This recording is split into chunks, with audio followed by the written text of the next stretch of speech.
Hey, what's up, YouTube? It's Casual Brews here with my Week 5 NFL recap review results.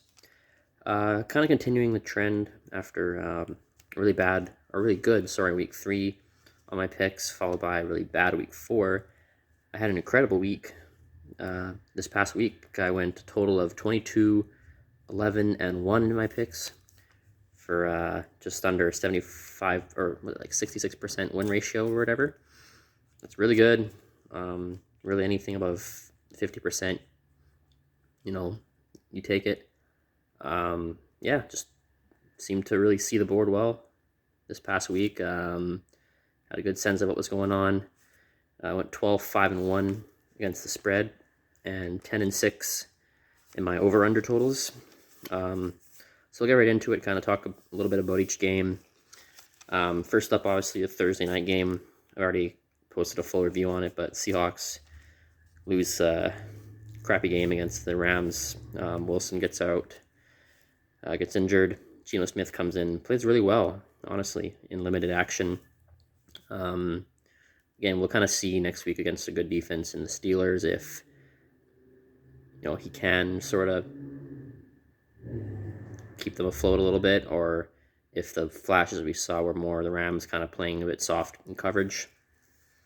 So we'll see. I mean, obviously not a lot of high hopes as a Seahawks fan right now, but better them starting slow to the year than the kind of collapse they had towards the end of last season. So I don't know.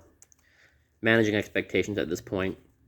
Obviously, I really did truly think they could win that game. Being a Thursday night game, even though the Rams, I feel like, were the better team going into the game, I thought Thursday night game, Seattle tends to play well, especially against the Rams on Thursday night. So I thought they could squeak out a low-scoring win. So I lost that, but I did have the under 54.5, which obviously hit. Next up, Atlanta was in London. I think on the video making my picks, I said at Atlanta. Atlanta was the home team, but it was in London. Didn't get to see much of this game. It looked like the Falcons' offense was doing pretty well without and Calvin Ridley wasn't even playing. So they may not be dead yet. I don't think anyone really had high expectations for Atlanta coming into this season, but it's the Jets, but the Jets did just come off a win. Defensively, at least with the defensive coach, they can kind of hold their own. So not a bad win for Atlanta there. They may still be frisky in that division.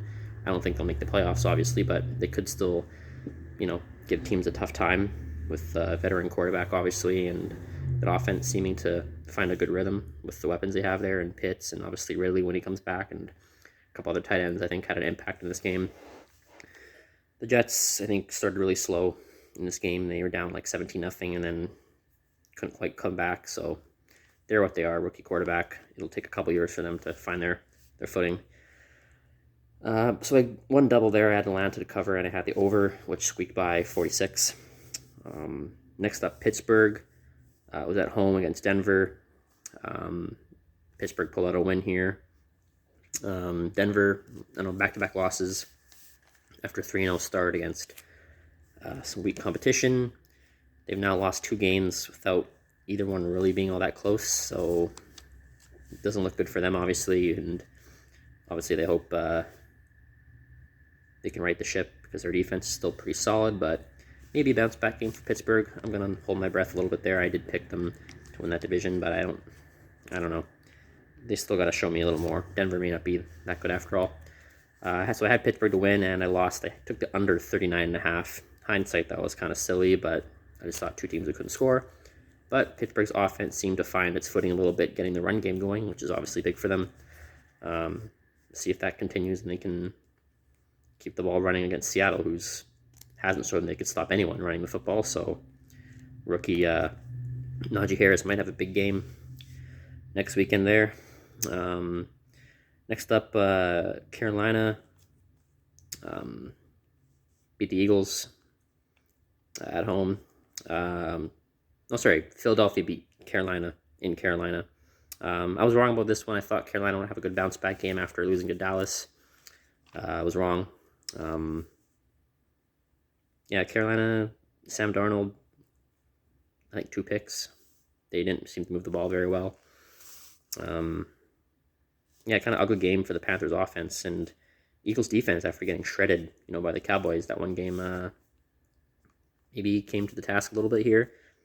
Kind of pride, playing for pride. So they played well. I had the over 45 in this one. That obviously lost. So surprising game for both sides, really. I didn't think Philadelphia was really that good. I thought Carolina would handle them in this one, and I was wrong on both counts here.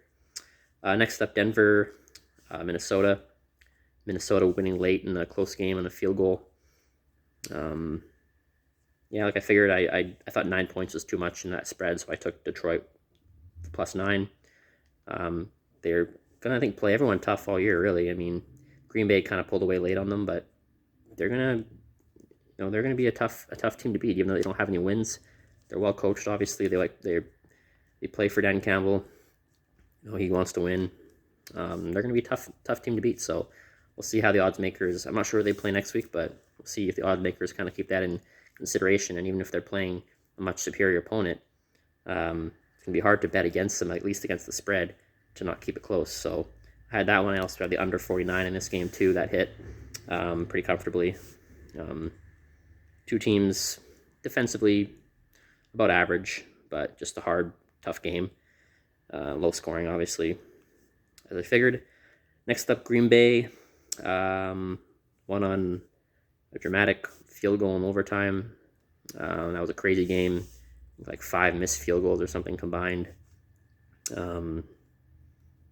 At the push, I had Green Bay -3, so that was the one tie I had this week, and I had the over 51, which surprisingly in an overtime game didn't hit.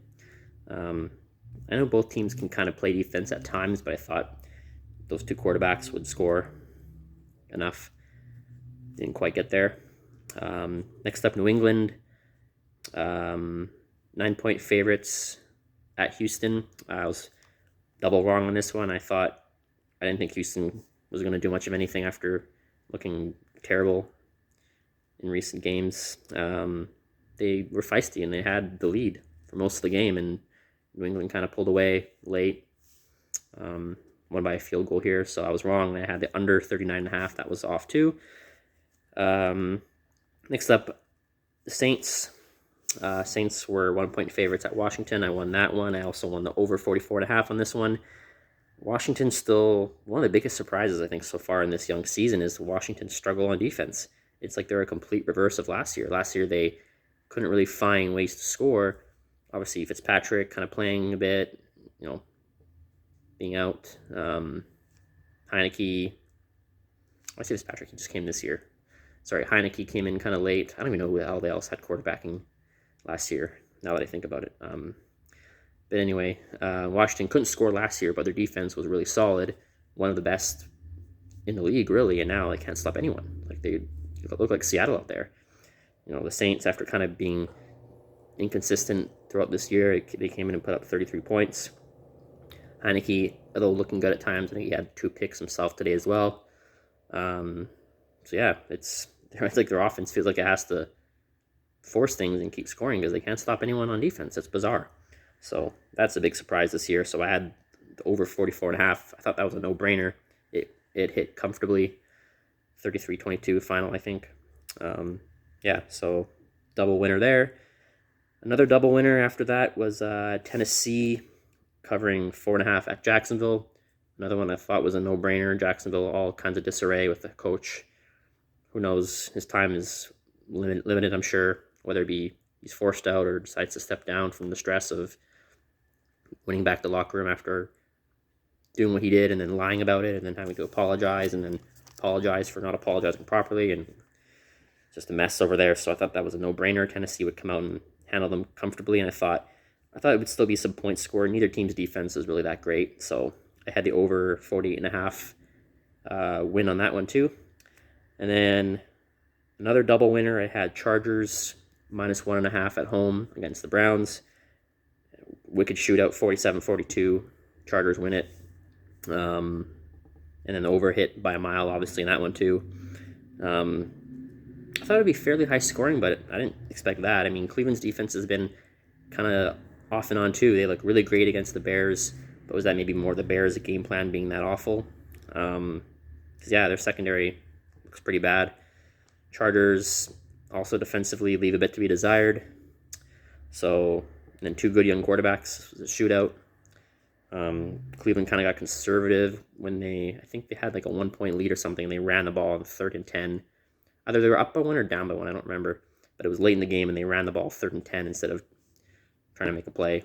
It was bizarre. Like, you maybe do that with a comfortable lead, but not in a 1-score game. Like, you can't punt and trust your defense that's already given up 30-plus points. Just bizarre. But I was happy about that because I had the Chargers, obviously, on the over, which had already hit at that point. But the Chargers I had to cover. So they look really good. Obviously, their only loss to Dallas, who also looks really good. So they're going to be right there in the thick of it with, like, Ravens, Bills. That AFC, the top of the AFC is going to be a bloodbath. There's some really good teams up there right now. So it's going to be tough. It'll be fun to see this play out down the stretch. Who can maybe get that 1 seed and get the bye.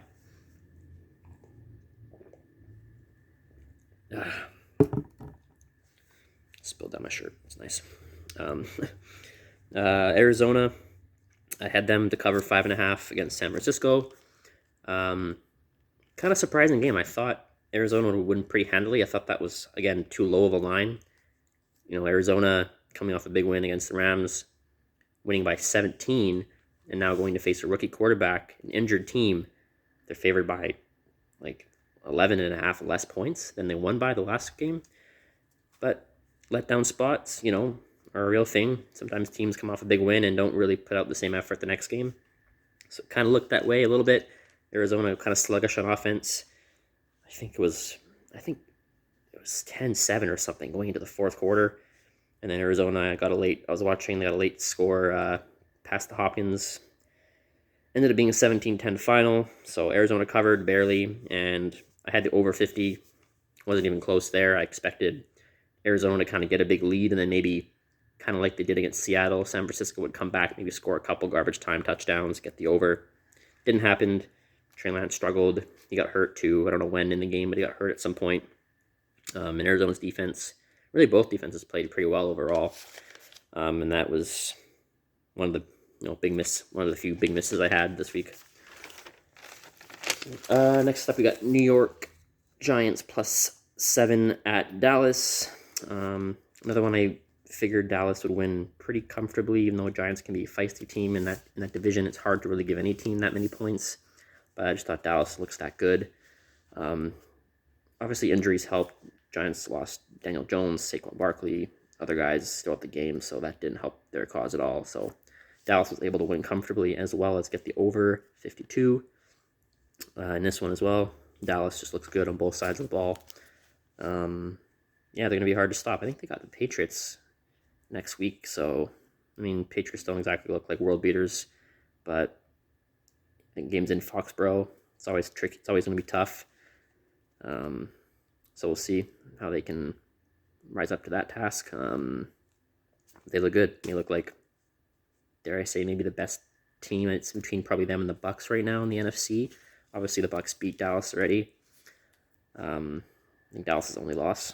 So, yeah, that's going to be another clash with the Titans, top of the NFC, along with Green Bay, obviously, too. Next up, Buffalo. I had them to win outright, as well as obviously cover the 2.5 points at Kansas City. They won pretty comfortably. Kansas City's defense is a disaster. It's up there with, Seattle's. It's probably one of the worst. And maybe Washington's is one of the worst in the NFL. They can't cover. They can't rush the passer. They take penalties. They're just bad. So it's not looking good for Kansas City. Buffalo, again, looks good. Looks like one of those top 3 teams in the AFC. And the over 56.5, a high number, also hit. Kansas City got a late touchdown, I think, Canada, to get the cover there. Or get to over, rather, there. The Bills look good. Indianapolis, Baltimore. This is one where I was really close to taking Indianapolis outright to win the game.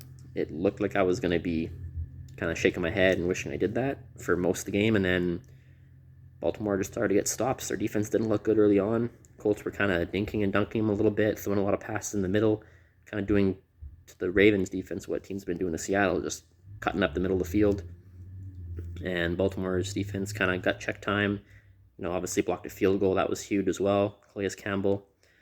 Baltimore's defense kind of came up, started to make some stops, and that in turn turned to momentum for Lamar Jackson and the offense to kick them to high gear, and they just became unstoppable in the fourth quarter and overtime.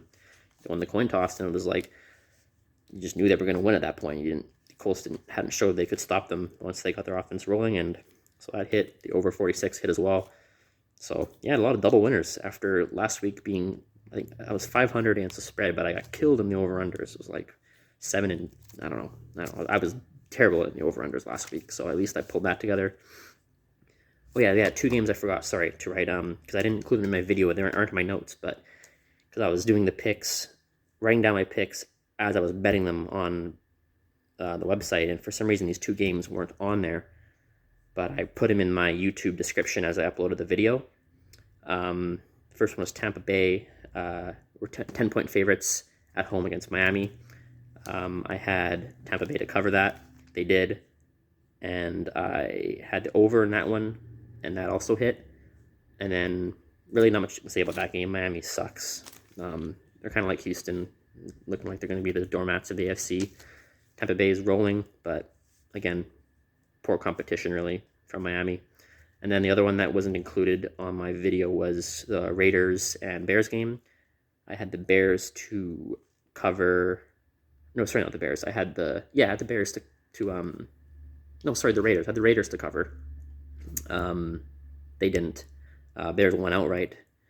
Really poor showing from the Raiders. You wonder if there was some kind of residual distraction going on with the John Gruden stuff. They probably knew a lot more behind closed doors than the public knew at the time. Obviously, the big bombshell came out on Monday Night Football that Gruden had chose to resign, forced out, resign, however you want to slice it, settled, made a settlement, whatever, something that we'll never know maybe. So you wonder if the players already kind of knew about some of that stuff unfolding, and there was some distraction there because they had a weirdly bad game after having a bad loss the week before. You thought they would bounce back against a Bears team that's kind of middle of the road, but the Bears played a solid game on defense. They did enough offensively, ran the ball well, and Fields made a couple big throws late in that game that I saw.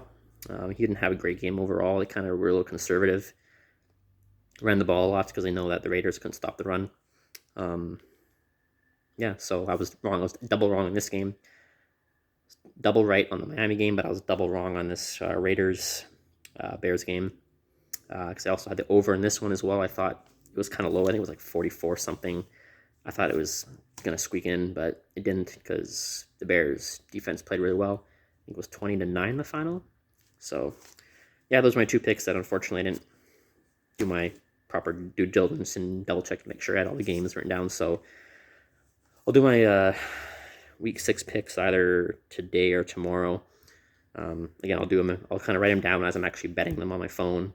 But I'll double check, make sure I have all the games, because for some reason 2 of the games weren't on there when I was betting them. I don't know why.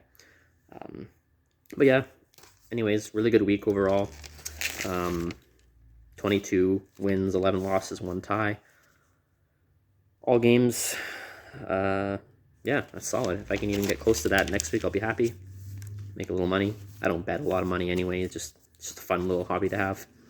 So yeah, we'll see if I can keep up the success. So on the year, we're above 500 so far. Good week 3, bad week 4, great week 5. See if we can keep it rolling.